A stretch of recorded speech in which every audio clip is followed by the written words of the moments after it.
નમસ્તે મિત્રો, સ્વાગત છે આજના વિડીયોમાં। જુઓ, ચાંદ બાબુ તૈયાર છે સવારીમાં। આમ સવારી ન કરવી જોઈએ હજી, પણ આપણે બહુ નાની એવી ટૂંકી સવારી કરીએ છીએ।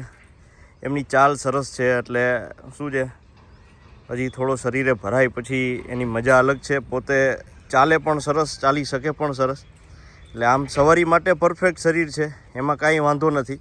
પણ આ તો થોડા આપણા મનનો એવો વહેમ હોય એટલા માટે।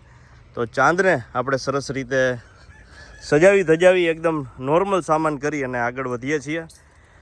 ચાંદ એમના શાયર છે કાઠિયાવાડી ચંદ્ર। ગોંડલ પેડકમાં જ્યારે હતો તો સરસ મજાની આ ટીપકી ખુલી ગઈ છે। આની માં હોથલ મયુરભાઈ પાસે હતી, બહુ જ સરસ રોજી એ પણ।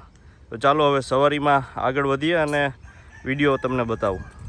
જુઓ છે ને, ઘણા સમય પછી સવારી થઈ એટલે અને આમ રાજલને યશસ્વીને પાછળ આપણે રાખી છે, એટલે એ બાજુ જવા એ કરે છે। જવા દે, હાલા જવા દે, ચલાવો, એડી આપો, ચલા।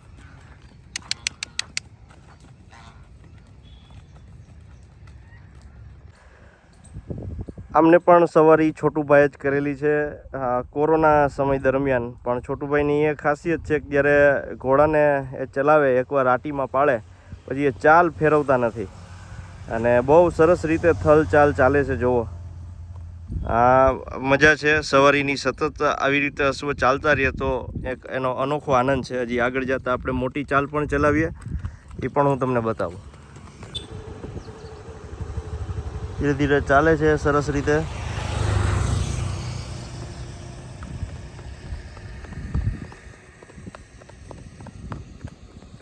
બહુ ઝાઝા સમય પછી આને ચલાવવામાં આવી રહ્યો છે, એટલા માટે થઈ થોડા ઘણા આતે આપણે એમના લક્ષણ જોઈએ છીએ। હજી તો ચેક કરીએ, એક બાજુ થોડોક વધારે ખેંચાઈને હાલે છે, એટલે એ એક થોડીક તકલીફ વધારે છે। ધીરે ધીરે ડગલા માંડતો થલ ચાલની અંદર રોજો અશ્વ હાલતો જાય। લગ્ન ગીતોમાં અને બધી જગ્યાએ રોજા ઘોડાના જે વખાણ થતા હોય, ભાઈ એ આજે આપણને ખબર પડે શું કામ થાય, તમે જુઓ હે।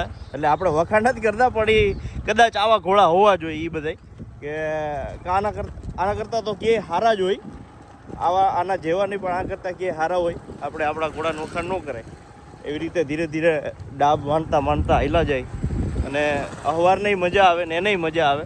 ટાટો પવન હાઈલો આવે, લાંબી ડોક કરી જમાવટ છે।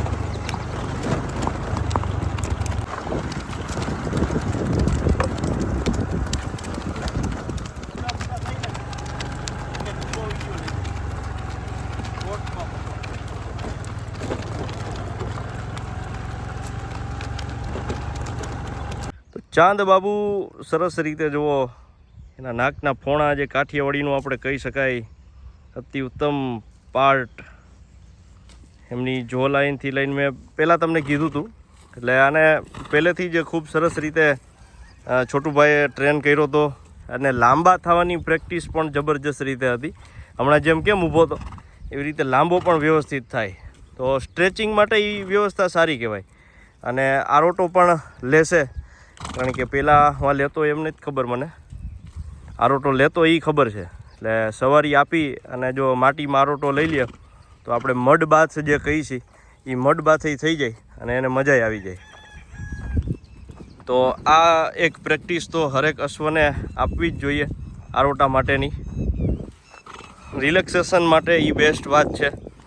અને જો હવે પોઝિશનમાં તો આવે છે આરોટાની, પણ હવે ક્યારે લે એ ખબર નથી।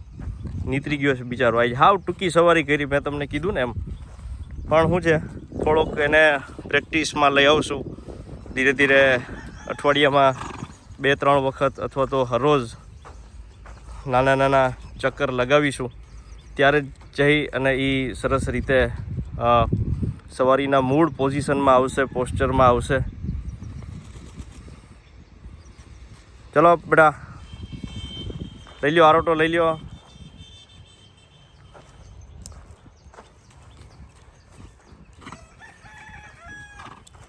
તો ઘણા બધા મિત્રોનો એ પ્રશ્ન હોય છે કે વર્ધાનું તમે શું કર્યું, હાટું નથી કર્યું. ગઈ ભાઈ વર્ધા જે તે પ્રશ્ન હતા એ આપણે સરખું કરી વર્ધાને આપી દીધી છે.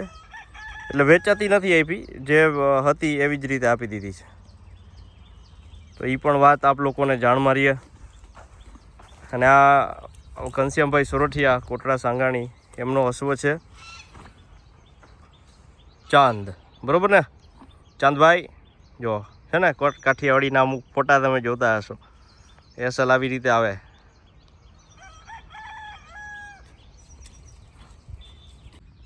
જો આજે ઠંડા પાણીએ ચાંદને નવરાવી છે, કારણ કે વા નળીમાં કદાચ થોડુંક ગરમ કેવું આવે, અહીંયા વાંધો ન આવે. અને આજે હાઈલો છે સારો, તો થોડોક ટાઢોય પડી જાય. જય પડ જરાય ડરતો નથી, બધી ટેવ યુક્ત છે એટલે મજા આવે.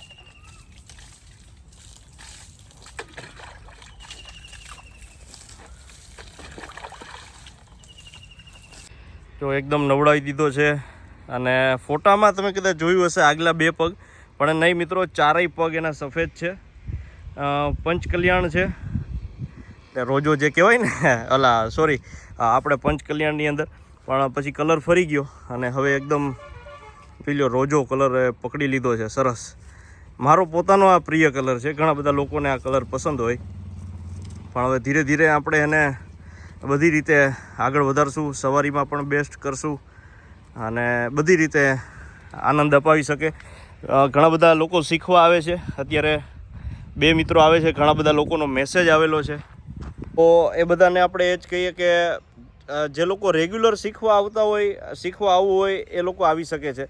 જેમ અશ્વમાં તમે રજા પાડશો ને મિત્રો, એવી રીતે એમાં શીખી નહીં શકો. એ બહુ તકલીફવાળી ઘટના કહેવાય. કારણ કે તકલીફ તમે ફટાફટ પછી 2 દી 5 દી આવો ને 4 દી પછી પૂરું કરી નાખો, તો વળી 8 દીનો રજા રાખો, 8 દીનો બ્રેક પાડો, તો એ તમે શીખી ન શકો. કારણ કે જે ઓલું કહેવાય ને, બ્રેક આવી જાય, તમારી ગ્રીપ છૂટી જાય, માંડ તો હજી તમને આવડતું હોય, બરાબર, તો ત્યાં તમે રજા પાડો તો એ કેમ ભેગું થાય. એટલે હવે ચાંદ ઉપર સવારી કરવા માટે થઈને જો રેગ્યુલર તમારે આવવું હોય તો આવી શકો છો. તો બસ એ જ વાત છે. અત્યારે ખાલી 2 લોકો આવે છે, બાકીના એ પાછા રેગ્યુલર થશે મિત્રો. અને ધીરે ધીરે ઇન્ક્વાયરી આવતી જાય. આપણે ઘોડા વધારશું, પણ હજી થોડોક સમય છે આપણી પાસે. હાલ સમય નથી, વધારવા માટેનો પછીનો સમય છે. એટલે અત્યારે એક અશ્વ છે, એમની ઉપર તમને હું બધું બેઝિક આરામથી શીખવાડી દઈશ, રાઈડ કરતાં શીખવાડી દઈશ. તો એ આપણે એકદમ ટેકનિકલ રીતે આગળ વધશું. હિંમત તમારી જોઈએ. સમય આપણે 1 કલાકનો હોય, એની અંદરથી આપણો વારો જે રીતે આવે છે એ પ્રમાણે આ શીખતા જઈશું ને આગળ વધતા જઈશું. તો આ હતી ચાંદની વિગત. ફરીથી જણાવી દઉં, ચાંદ ઘનશ્યામભાઈ સોરઠિયા કોટડા સાંગાણી, આ એમનો અશ્વ છે. આપણે અહીંયા બસ આનંદથી લાવ્યા છીએ, મોજથી લાવ્યા છીએ. અને ઘનાભાઈએ પ્રેમથી કીધું છે હકાલો ઘોડાને સરસ પાછો તૈયાર કરો. એટલે આપણે આપણી મહેનત પ્રમાણે એને સરસ રીતે સાચવીશું. નવા વિદ્યાર્થી આવે એમને સવારી પણ શીખવાડીશું.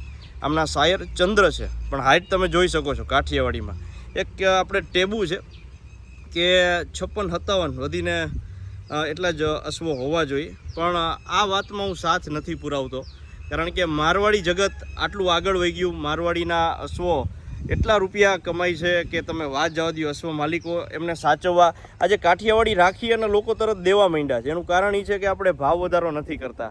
ભલે નો ડાઉટ આના જે કેરેક્ટરિસ્ટિક છે એ સંપૂર્ણ સચોટ હોવા જ જોઈએ કે આ તે હાઇટ, પણ 58 સુધી તો આપણે પહોંચીએ.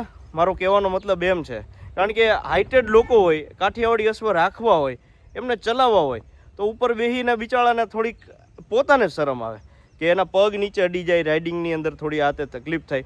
તો કાઠિયાવાડી અશ્વ કદાચ એટલા માટે પાછળ હોય, પણ આપણે સાથે મળી અને એ પ્રયત્ન કરીએ કે જો આ જ ઘોડો છે તો હવે આને કાઠિયાવાડીમાં લેવો કે નહીં, એની મા બાપ બે પ્યોર છે. લ્યો તો આની હાઇટ અંદાજિત 59 હશે, અંદાજિત. તમે સવારીમાં જોયું હશે, આમાંય જોવો છો, ખસી કરેલો છે. તો આ કાઠિયાવાડીમાં આવે કે ન આવે? તો વાત આ છે. તો આને પછી બહાર કાઢે તો આ પ્યોર હોવા છતાં બહાર કેમ નીકળે, આપણે એ જોવાનું હે ને. તો બસ આજ વાત એક કે કાઠિયાવાડીને આગળ લઈ આવવું હોય તો એમના માટેની મહેનત આપણે ચાલુ કરવી પડશે. મનુ શર્માજી મેં કીધું ગયા વિડીયોમાં કે હમણાં આવ્યા હતા એને કીધું કે આને વર્લ્ડ લેવલે પ્રમોટ કરવામાં આવે ફોટો વિડીયો થકી, પણ જ્યાં સુધી આપણે જ એ મહેનત નહીં દાખવી ત્યાં સુધી નકામું છે.